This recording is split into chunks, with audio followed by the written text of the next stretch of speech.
We're We're live. Oh, look, people joined. live.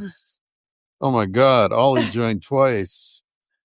Look at all these people. Wow. Whoa. Oh my God. There are people here. We thought we would be alone for this. We just literally came up with a what happens if nobody comes plan. Now what do we do now that people are here? So can people Okay, good. Comments. Okay, comment. Good. That's what I was gonna ask. And can you guys hear us? Yeah, because we couldn't do a test recording. So Yeah, let us know if you can hear us by saying something. like we I can hear you or I don't. Yeah. Although if they can't hear us, how are they going to know what we're asking? Audio good, loud and clear. Oh, good. Okay. Thank you. Gracias. Gustavo Casanova. That's a name to live up to. Wow. All right. Cool. Thank you, Ollie. All right. So here we are in Santa Inés, Baja California. 2 half faces in vertical. Oh, yeah. If you're on a phone. Oh, shit. Yeah. 2 half faces in vertical. How do we fix that? I'm not sure. Because we're on a laptop and it's showing us. So what we need? Oh, that's not. So we need to do the this whole video like this, or we need to go like top bottom. Well, or people can just rewatch the post. I don't think we can adjust for this, unfortunately. I don't know. Does it work to rotate your phone? Or should we like redo it with our phones? No, I think like why would it let us do it like this? Yeah, that's really weird. I think we should just stick to what we're doing.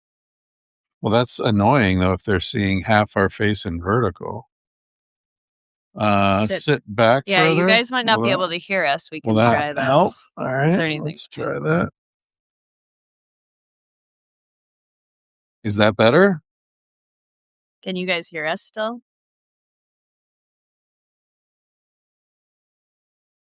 Keep going. All right. Keep going where? I keep going farther back. Keep going further back? I don't know if we can do that. It doesn't change anything if you rotate. No big deal. Oh, well, that's weird. Okay, Substack, get your shit together. Because Substack, we're doing this on a laptop, and so the screen is like this, and that's weird. All right. Can hear. Maybe we could like scooch back a tad. They said they can hear it. Well, why don't we move the table? Okay. We're doing really well here, you guys. This is. Yeah, sorry. Substack doesn't really give you an opportunity to do a dry run on this. Okay, so hopefully you guys can still hear us because we are a good 4 feet away from the computer now. We're so far away that I need to change my glasses. That's good. Those are better glasses anyway. All right.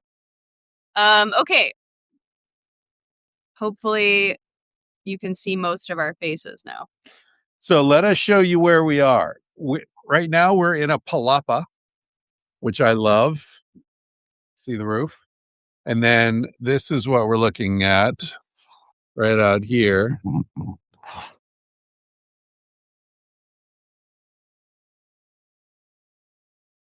That is the Sea of Cortez. And yeah, pretty cool, huh? And we're in the middle of fucking nowhere, like at least an hour from a town of any sort. And it's amazing that Starlink allows us to do this from here. We're still adapting to this. We just bought this setup down in Cabo, like 4 days ago or something. And we're still trying to like work it out and getting used to all the possibilities that it opens up. But it's pretty amazing. Yeah, we avoided it for a long time because we felt like if we're in nature, then we should just not be connected. And so, I don't know, we've been using the van for a decade, close to a decade, and have avoided it this entire time. So we paid our dues. But what we discovered is that we never really stayed anywhere more than 3 or 4 days, because anywhere remote, with no cell coverage, because after a few days we were like, oh, let's, drive to town and make sure our mom's okay, and, make sure nothing, whatever, just to connect. And at that point, you don't turn around and drive back to the campsite you just left. And so we're still adjusting. We're still adjusting. And so this actually, in an interesting way, allows us to be less connected. Well, like outside more, like in one spot more, maybe. Like actually live outside in a way that we were just kind of visiting places in the outside before. Yeah. Yeah. So audio is good. Okay. Thank you, Stefan. So we were thinking this would be, well, first of all, we were thinking no one would show up, but you guys showed up. So here we are. I guess we're going to have a party. We were thinking it would be like you could ask questions, or we could just, talk about our trip so far in Baja. We're open to whatever. We thought maybe we'd go about 30 minutes or so. Like I said, this is really a trial run. I don't think I've done this before. I've been on other people's Substack lives, but I don't think I've done my own. So this is a learning experience for us. So if you have something you want us to address, let us know. For you. Yeah, because we can see your comments scrolling on the right side there. As of now, how is it being a homeowner as you are distant and being nomadic again? That's a good question. Yeah. Do you want to address that? Since the house is in your name? Yeah. Technically, I'm not a homeowner. He's just a home squatter. I'm a squatter. Yeah. I mean, I think we traveled a lot. I mean, both of us have traveled individually, and then traveled a lot when we were together. For me personally, I feel like I really love traveling, but I find it after some time to be a bit anxiety producing if I don't feel like I have somewhere to go back to.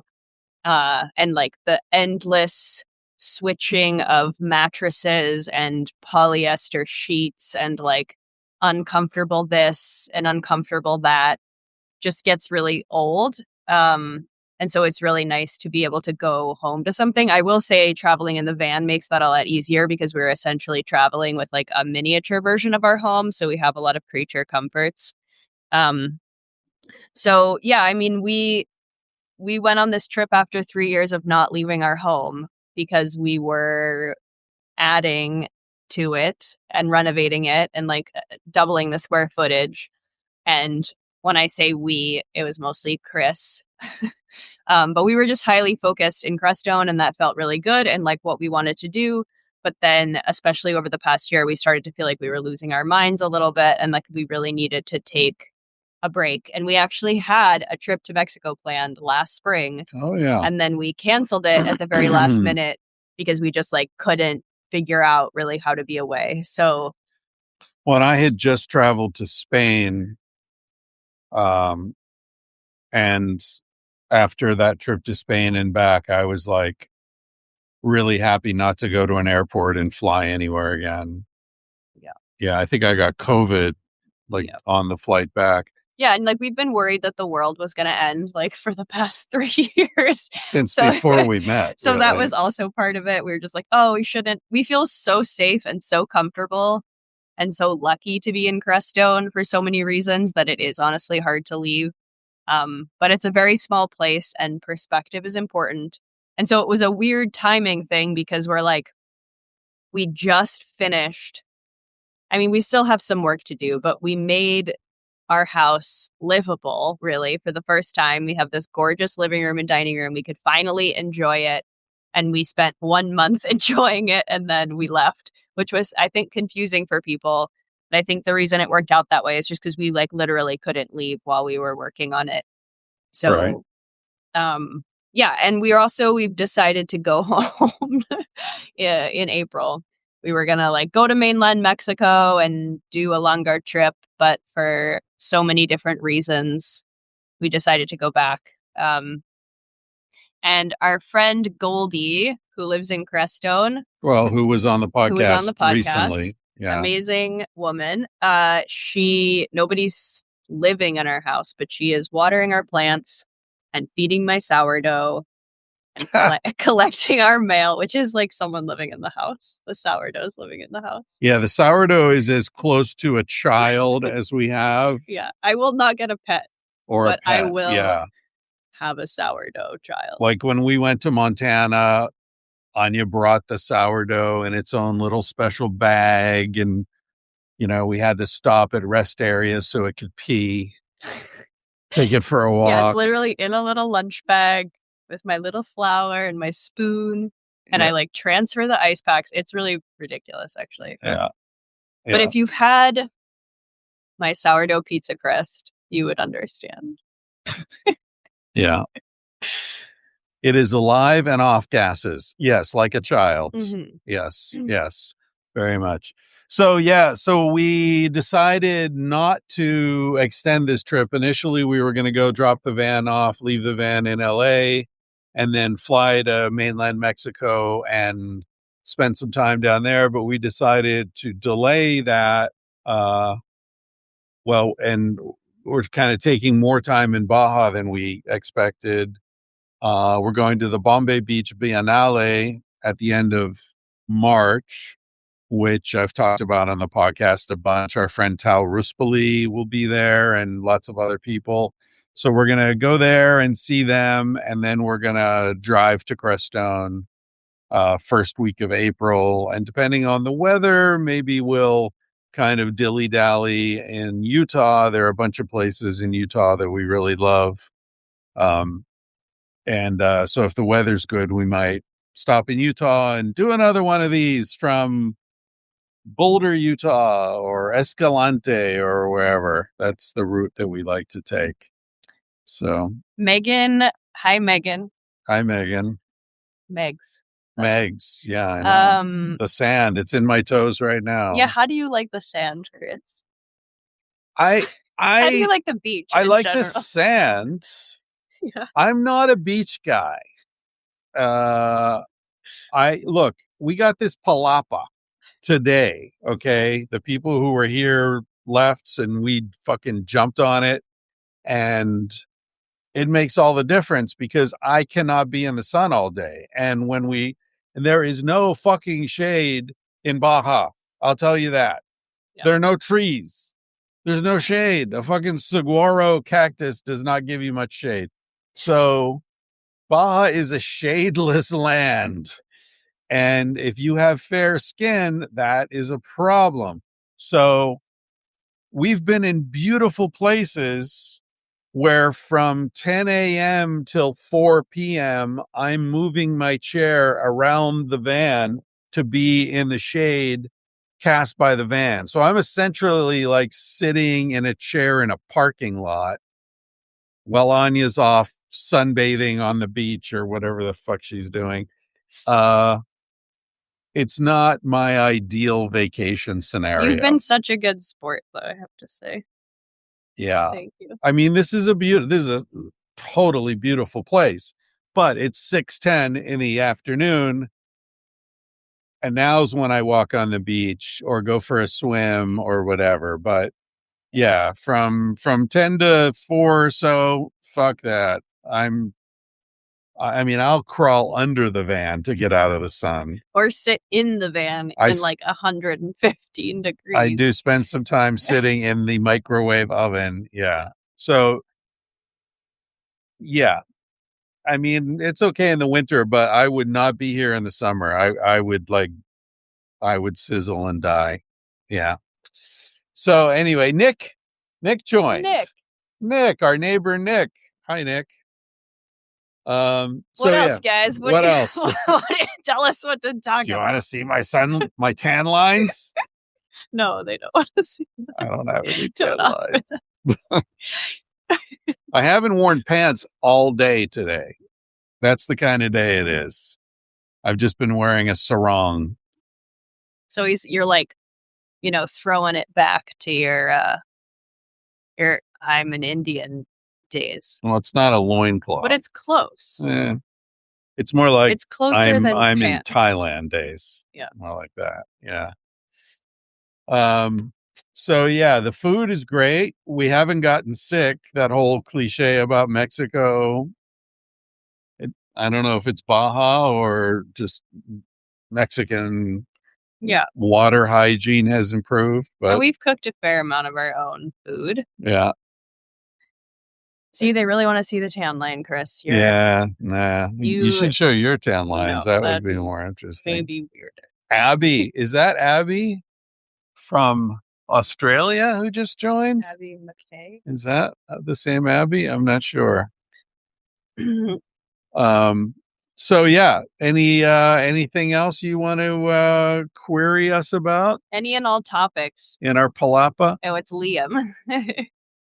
Where's Liam? He said it's Liam joining from Abby. Oh, Liam is using Abby's account. Oh boy, yeah. That's what polyamory will do for you. Use each other's Substack accounts. Bait and switch, right? Not the first time. Anyway, yeah, Abby and Liam have been on the podcast. They're the Australian.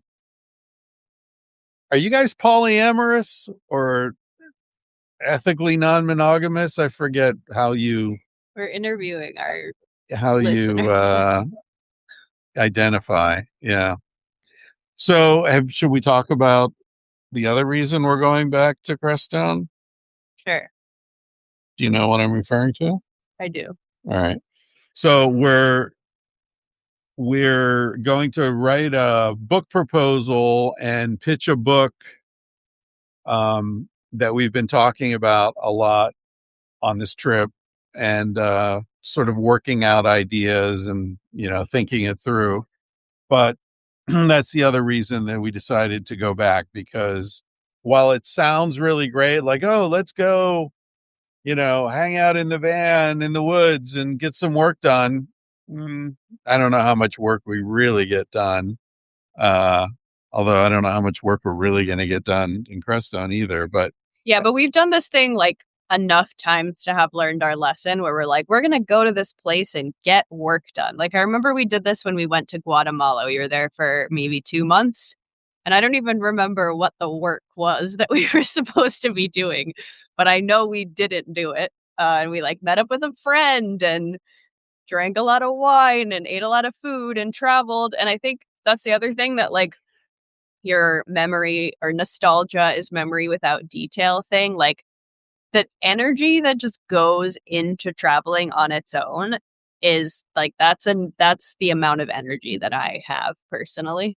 And then when you're in a place, you want to explore different parts of that place. So every week or so, or every couple of weeks even, you're online on Airbnb looking for another place, and then you get to that place and it's not great, so then you have to spend the energy to find a new place. So it's there's so much time and energy spent just doing the thing that you're doing, that to work on top of that, at least we have found that to be extremely challenging. And maybe that just means we're not very good at working, but or traveling. Yeah. But yeah, so we're gonna go home, because we thought if there was any place that we probably could get work done, hopefully it would be home. Also, we want to enjoy this fucking house we just built, or the room, Yeah, we sort of got it done around the end of the year and had some visitors, and then we left. So looking forward to that. Not quite ready to go back to cold-ish weather. Although I did hear it was 62 in Crestone, which probably felt like 75 at that altitude. Yeah. So hopefully it's not so bad, but I've been really happy to be basically naked in the sun. So Gustavo asks, ready for the balkanization of the US? Oh, Gustavo. Yeah, I'm ready for whatever the fuck needs to happen to happen. Like, I feel like, and we've been together 7.5 years, right?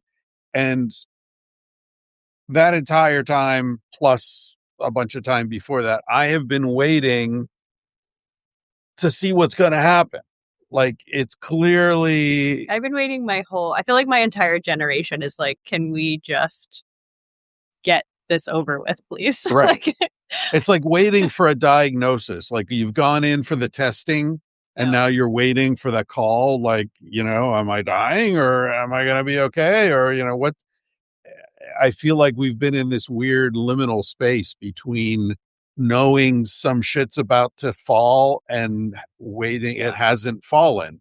I do feel So, like we're getting yeah. closer. Oh, yeah. I feel like my analogy that I keep saying is that I think I said this on one of our previous aromas, but like we've been on the roller coaster, like going up for like a good decade or so. And then like, I feel like finally in January or so, we started the descent.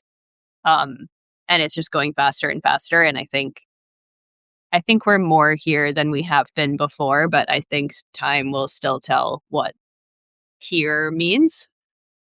But yeah, that's also partially we're really thinking about our plans for the year and feeling like we felt maybe at the beginning of COVID, which is like, where do we want to be in a Right. crisis? And like, if we're stuck somewhere, where do we want to be? And if there's like a terrorist attack on the US, where do we want to be?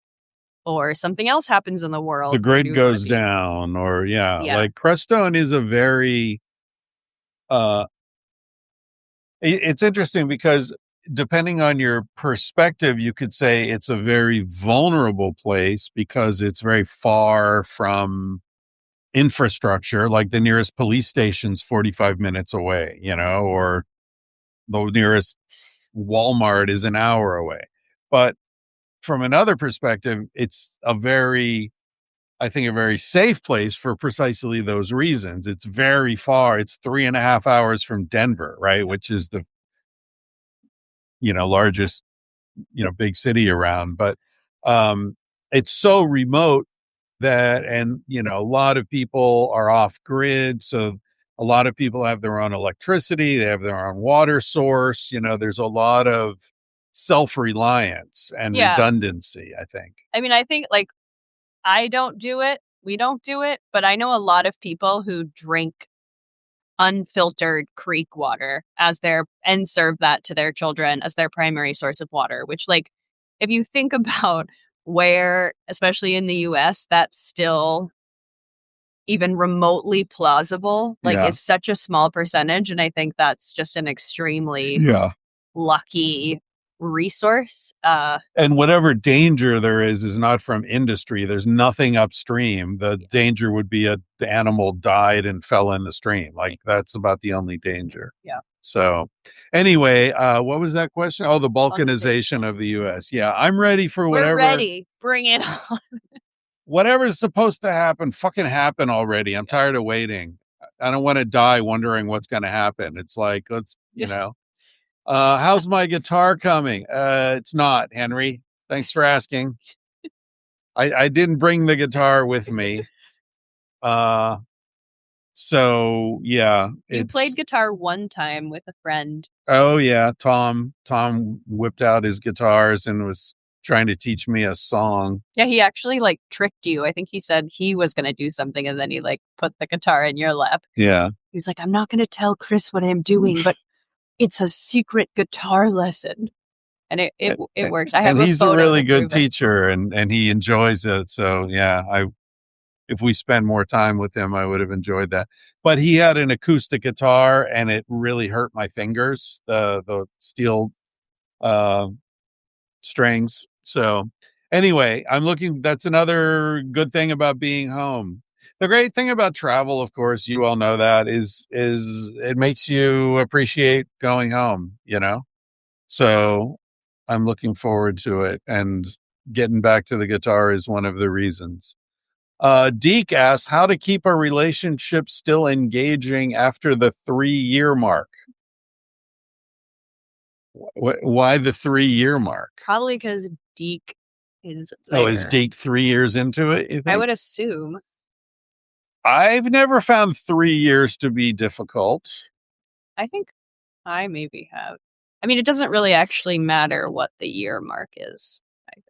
I mean, the 7-year thing seems like it's got some kind of organic legitimacy to it. But I don't know about 3. Yeah. I- Maybe it's like how to keep an relationship interesting after it starts to not feel interesting is probably the question. Yeah. Well, I'm torn about that because, I've often said, people who say relationships are a lot of work and it's really, it's so much work. Like maybe you're in the wrong relationship, honestly. Like I feel like if it feels uninteresting or unengaging 3 years into it, I would question whether I'm in the right relationship. Now, that's not saying there aren't challenges. That's not saying there aren't, like, it's not a struggle to communicate sometimes. It's not a struggle to understand each other. Like, all those things are true and they can be difficult, but I don't feel, in my own experience, like relationships per se should be so much work. I don't know. Does that make sense? Yeah, I think it makes sense. I think it's so hard to answer that question because there could be so many different factors. It could just be that like these two people are compatible, but they're both hiding things from each other, so they don't really know, right? Like we've had friends that have reached a point where they were like getting ready to get divorced and just didn't really think their relationship was working anymore. And then they read Sex at Dawn and got brutally honest with each other and transformed their whole relationship. And now their relationship's incredibly interesting and they've had an amazing amount of interesting experiences. So like it could be a sign that there just is like a next phase that you and this person need to enter into, which I would imagine probably has something to do with like greater honesty, greater transparency, which that could lead to greater intimacy. That's a good point. Or it's just not the right relationship. Right. Yeah, I mean, I've been thinking a lot about how like I do think relationships require you to continually reveal more and more about yourself. And part of that's because as you grow, you learn more and more about yourself And the other person. And so like that can be a really intimidating. I mean, a lot of people don't reveal much about themselves at all to start, and then you're screwed. But then I think even if you do, the relationship continually demands, like intimacy demands that you continue to reveal more and more about yourself, which puts you at risk of losing the relationship because the next thing you could reveal could be the thing that scares the other person away, but you like truly can't grow and create further intimacy unless you keep doing that. So it's like a double bind. It's like in order to keep something, quote, interesting, or in order to maintain intimacy, you have to continually risk losing something. Right. Like those, you can't have one without the other, in my opinion. Right. Well said. Okay. Owning property. What has been the most rewarding part of putting down roots and building? Most surprising, unexpected drawbacks? I feel like you should answer this. Why? I think you're much more qualified. Well, or I feel like you just spent don't want to more deal time not doing it, I guess. Okay. Like you avoided putting down That's roots true. longer. Well, I don't know if I have roots. I mean, we've only been there a few years. And honestly, I'm not anywhere near as engaged with the community as Anya is, which is why I was saying this is more relevant to you. Like Anya works in the garden, the community garden, and also a friend's garden. And she's involved with the local newspaper and the energy fair, which is the big event every year. And she's like always got meetings and dinners and, she's really integrated into the community. in a way that I'm not. So I don't feel like I have a lot of roots in the community the way you are But I feel like developing. this question is about like building and adding onto our house, not so much about like community life, but just like actually owning a home in a place. Yeah, that is cool, I guess, but like we're not really good at business. So like we're building the house for us. We're not building it to generate income, like that we can put it on Airbnb when we travel, or if we decide we want to go live in Spain for a year, we can rent it. I mean, maybe we could, but we're not building it that way. And so I feel a certain amount of kind of economic vulnerability because it's like an all our eggs in one basket kind of situation.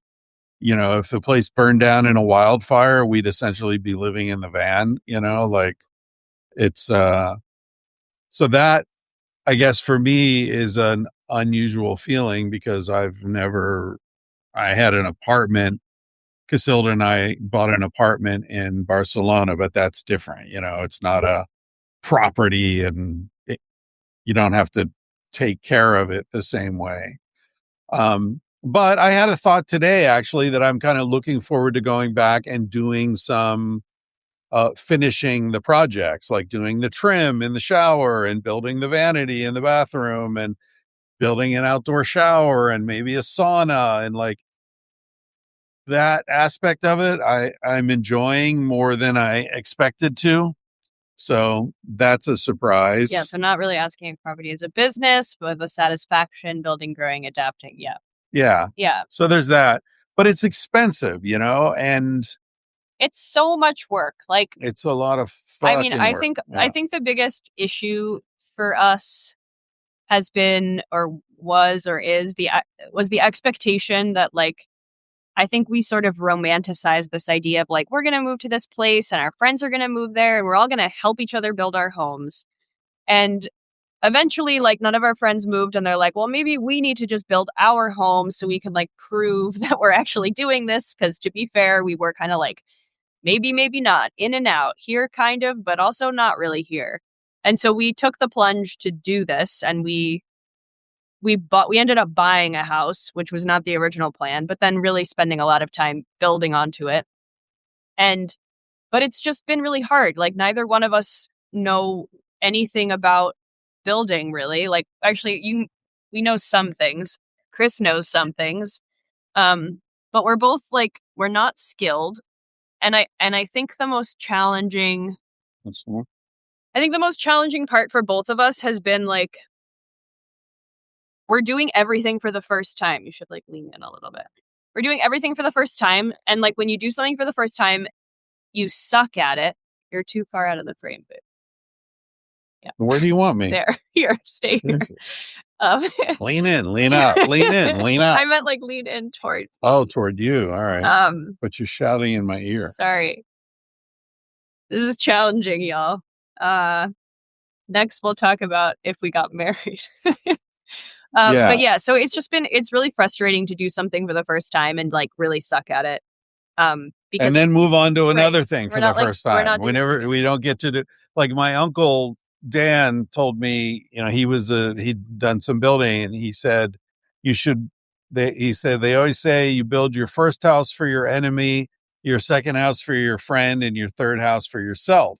And I'm like, I'm only building one house. Like, this is it. So that means I'm fucking myself here. Cause so that's frustrating. I feel like I learned things. I've learned a lot over the process of doing this construction, but most of it I'm not going to reuse. Yeah. Although the plumbing, I learned plumbing and I will reuse that. That was that's satisfying. I made a bottle wall and I hope to do another bottle wall. There will be things that we repeat, but because this is the first big project, and because we're doing a lot of it ourselves, mainly to save money, it's been probably more frustrating than it has felt rewarding. I do think now that it's like mostly done, it feels rewarding, but it's been like, not to sugarcoat it at all. It's been very challenging and very time consuming. And I think sometimes you just like, you buy a home or you build a home and you don't have any expectation of like doing it with friends or community. But our vision or our desire was very much tied to that desire. It wasn't just like we want to build a home or we want to buy a home. It was like we want to build a lifeboat. We want to like do things with friends. We want to share skills and tools and all of that. And I think I still have hopes for the future that will like happen more. And to be fair, we also have met a lot of people who already lived in Crestone who are amazingly generous and who are doing really cool things. But I think like I don't know. For me, I do feel like community life was definitely romanticized a bit, and it's so much more difficult and so much more stressful and like just draining than I anticipated. And yeah, I think the biggest lesson for me is that I just don't think there are enough people living like that to make it work. So most of the time, the people that are living in that way or desiring to live like in that way are exhausted, overworked, like taken advantage of, really poor, like don't have any time to take care of themselves. Like it's extremely draining. Yeah. So more people need to like move because I'm selling it so well. So Yeah, exactly. It's great. It's so good. You guys should all move to Crestone. Yeah. No, but it's true. Like very good friends of ours bought land, and their plan was they bought land the same time we did. And their plan was to come out and we were going to do all this stuff together.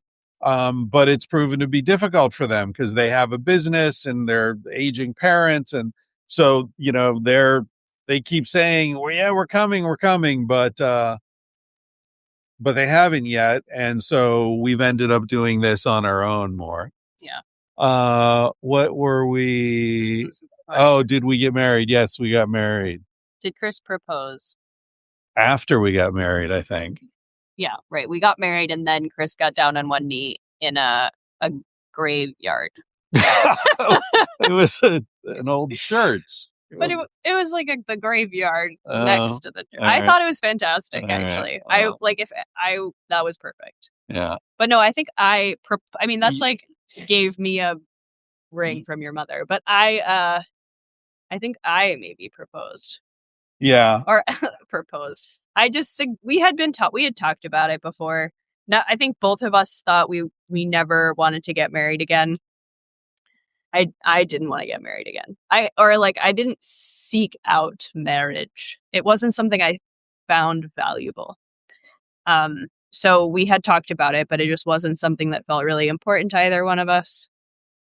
But then we had Chris lost a really close friend kind of suddenly, and I think that just like put life into perspective in a way that felt like mostly let's just do this for the ease and safety, the logistical ease and safety of doing it because you never know. And so we're like, oh yeah, we'll get to it. And we just figured like, why don't we just do it? So we did it like a little over a year ago. Yeah. And we're registered. No, we're not. I'm joking. Getting back to the earlier thing, and then I'll comment on marriage. I think that like a lot of things in life, the pleasure of it isn't necessarily located in the activity itself. It's located in the anticipation and the memory. And, I think for the rest of the time when we're in Crestone and we go into that room, both of us are going to have a much deeper appreciation of these rooms because we remember building them, because we remember when the roof went on. We remember the day the windows were installed. We remember choosing, which kind of wood floor we were going to put down and putting it down. And we remember sanding this and plastering that and all that. And so you can say, as we just did, you can really focus on the frustration and the difficulty of the process. But what we're not thinking about is that for the next 20 years, we're going to be getting pleasure every time we sit down in that room. Yeah. And that's a big part of it, that like that's interest that hasn't accrued yet. And we did the hardest stuff first. Like we bought this teeny tiny house, which we weren't really sure what we were going to do with it, if we were going to keep it or rent it or sell it. And then we decided to keep it, but it was like a, 700, 800 square foot, like retreat cabin, basically. Like the room wasn't even, the one bedroom in the house wasn't even big enough for our bed. So we turned it into Chris's office and put our bed somewhere else. So like it was like at best a one person temporary part-time residence. And the whole reason we moved to Crestone is because we really wanted to like invite people and have people over for dinner and have like generate community. And we were living in this like closet space for a really long time. So it was obviously like crucial that if we were going to stay there, which we decided we wanted to, that we needed to make the house itself livable, which meant that like, we were working on our house as we lived in our house, which I think was part of the stress of that. And now that we like have a comfortable house, I think moving on to things like building a sauna or a little guest cabin or like a little Adobe, like now we can really experiment and have fun and things aren't rushed and we're not like needing to finish it at a certain time or like working, like we can build, we have enough connections now. And like, I've learned a lot about natural building where like I could build a little, dirt bag house by myself, basically. And a couple of friends in a way that like is not hopefully going to be as stressful as it was to like build our house. So I do think we're past the real challenge. The marriage thing, I've often felt that, to me, marriage is just a government intrusion on our relationships. So to me, the question of married, not married is a non-issue. My relationship is with the person I'm in relationship with. I don't give a shit what the government thinks about it or how they categorize it. To me, that's like, do you file your taxes together or separate? That's paperwork. So I've been married in the past primarily. I mean, I love the women, but the reason that we got married, generally, I would say most of the reason was more logistical than anything else. It wasn't any kind of, religious or, it wasn't really ritualistic. It was more like, we're from two different countries and we want to live together. So how do we do that without getting married? They make it really difficult.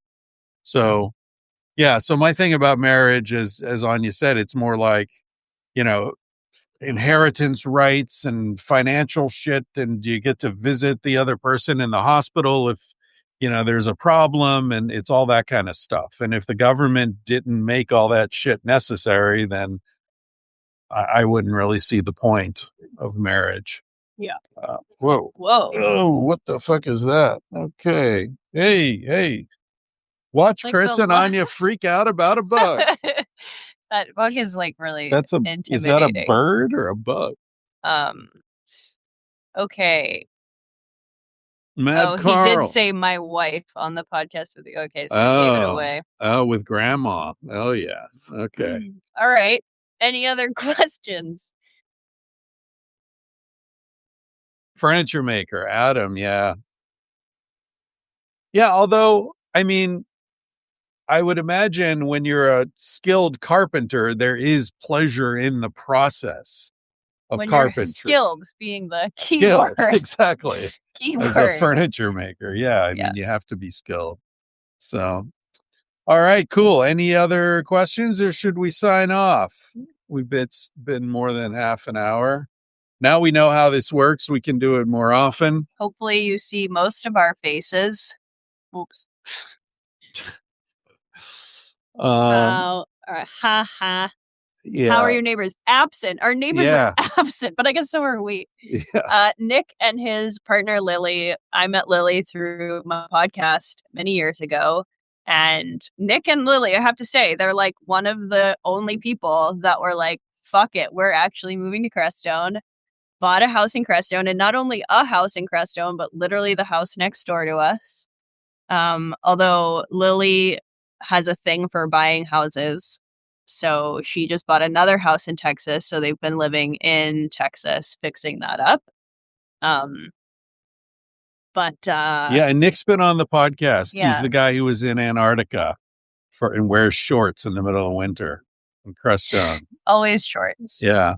So yeah, Nick, I mean, that's an example, right? Like Nick does heavy equipment operations. So if those guys are living in Crestone, like we can, get together and buy a backhoe and, Nick can dig trenches and we can like start building a team. But yeah, the problem is people are coming and going, including us. So there's no judgment. But hopefully, like if the world actually really ends. That's it. Our real estate, our prices, our land prices will go up. People will finally buy the land that we have for sale. And yeah, we can like really do this. COVID was like a test run. Yeah. And it so many people flocked to Crestone, and we're just, really hoping for another global pandemic because we really enjoyed the first one. Sure. Some nuclear war or something would be great for our real estate portfolio. Yeah. Definitely. So anyway, sending you guys lots of love from Baja. The sun is going down. Yeah. And it's getting cold. And Whit from Northern California. I don't know which Whit that is. That Whitney? Is that Whitney in Yosemite? Yes. I can see her little icon. Oh, you can see it from here? Jesus. Young eyes. All right. Love you, Whit. Love you, everybody. Hope to see you down the road. We'll do this again sometime. Get in touch. Bye. Bye. All right. How do I turn it off? Here.